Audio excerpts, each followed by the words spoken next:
سب سے زیادہ اللہ پاک کا خوف ہونا چاہیے۔ خوف کا مطلب کیا ہے بتائیں؟ خوف، ڈر، خوف خدا۔ خوف خدا کا مطلب کیا؟ اصل مطلب خوف خدا کا یہ ہے کہ اللہ پاک کی بے نیازی، اس کی ناراضگی، اس کی پکڑ اور سزا کا سوچ کر دل گھبرا جائے۔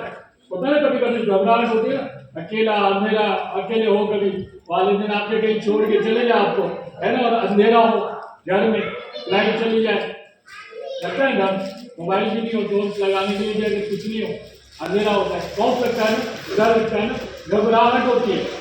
تو جب کوئی گناہ کریں، جب کوئی برا کام کریں تو اس وقت فوراً دل میں گھبراہٹ ہونی چاہیے، اللہ کا خوف ہونا چاہیے کہ اللہ ہمارا ناراض نہیں ہو جائے، کوئی ایسا کام ہم سے نہیں ہو جائے جس کی وجہ سے اللہ تعالیٰ ہمیں کوئی بڑی سزا دے دے۔ تو گھبراہٹ ہونی چاہیے۔ کیوں؟ کیونکہ ہم مسلمان ہیں نا، ہم مسلمان ہیں، اور مسلمان کو اللہ پاک سے لازمی طور پر ڈرنا چاہیے کہ اللہ پاک قرآن مجید میں ارشاد فرماتا ہے وَخَافُونِي إِن كُنتُم مُؤْمِنِينَ۔ اس کا ترجمہ اردو میں اور مجھ سے ڈرو اگر ایمان رکھتے ہو۔ ایمان رکھتے ہیں نا لوگ؟ ایمان کون کون رکھتا ہے؟ ایمان والے ہیں نا ہم سب، الحمدللہ، ہے نا، اللہ پر ایمان رکھتے ہیں نا، ایمان والے ہیں۔ تو ایمان والے کے لیے کیا حکم ہے؟ اللہ سے ڈرے۔ اور ہمارے پیارے نبی صلی اللہ تعالیٰ علیہ وسلم نے بھی ہمیں بتایا کہ جو عقل مند ہوتا ہے اور سمجھدار ہوتا ہے وہ اللہ پاک سے ڈرتا ہے۔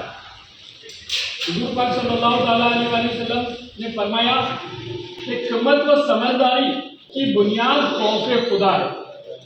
حکمت اور سمجھداری کی بنیاد کیا ہے؟ خوف خدا۔ کیا ہے؟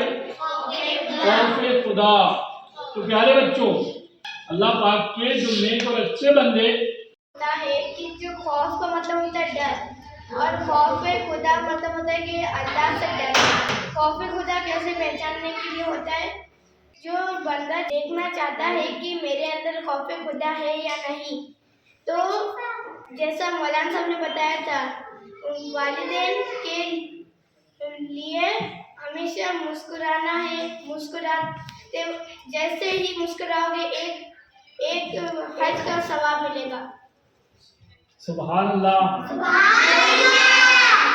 اور مولانا صاحب نے بتایا تھا کہ والدین کے لیے ہمیشہ دعا کرنی چاہیے۔ ماشاءاللہ۔ وہ دعا تھی رب ارحمہما کما ربیانی۔ اور جو خوف خدا کے لیے جو کرتا ہے، تو جب بھی ان کے والدین بلاتے ہیں تو ان کے بارگاہ میں حاضر ہونا چاہیے۔ سبحان اللہ۔ اور اگر اپنا کوئی بھی ضروری کام ہوتا ہے، اگر والدین بلائیں گے تو وہ ضروری کام پہلے وہ ہے کہ والدین کا کام کرنا۔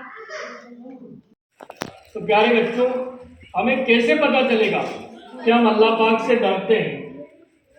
تو اس کے لیے ہم اپنے اندر چند باتوں کو دیکھ لیں کہ اپنے اندر یہ باتیں ہیں یا نہیں، تو پتہ چل جائے گا کہ ہمارے دل میں خوف خدا پایا جاتا ہے یا نہیں۔ اگر ہماری زبان پر اللہ پاک کا ذکر ہے، اللہ اللہ اللہ یا اللہ کے جو بھی نام ہیں اس کے ورد و وظائف کرتے ہیں، پڑھتے ہیں، ہے نا، اللہ کا ذکر ہو، بات بات میں اللہ کا ذکر ہو، ہماری زبان پر اللہ پاک کا ذکر ہے، اور زبان سے تلاوت اور دین کی باتیں کریں، اور جھوٹ، غیبت اور فضول گفتگو نہ کریں، یوں ہی پیٹ میں حلال داخل کریں اور حرام سے بچیں۔ کسی اور کی چیز ہے استعمال کی رکھی ہے، لے لیں، کھا لیں، یا جیسے جو بڑے ہیں کمانے والے تو حرام کمائیں، ایسا نہیں، حرام سے بچ کر کے حلال کمائیں اور حلال کھائیں۔ آنکھ سے صرف جائز چیزیں دیکھیں، ہاتھ کسی گناہ والے کام کی طرف نہ بڑھائیں بلکہ ان کو نیکی کے کاموں میں لگائیں، پاؤں کو اللہ پاک کے حکم کے لیے اٹھائیں، اور اپنے دل میں کسی سے نفرت اور دشمنی نہ رکھیں بلکہ ہمارے دل میں دوسروں کے لیے نرمی ہو، تو سمجھ جائیں کہ ہم اللہ پاک سے ڈرنے والے ہیں۔ کیسے جانچیں گے؟ ایگزامن کیسے کریں گے؟ کہ اللہ پاک سے ڈرنے والے ہیں کہ نہیں ہیں؟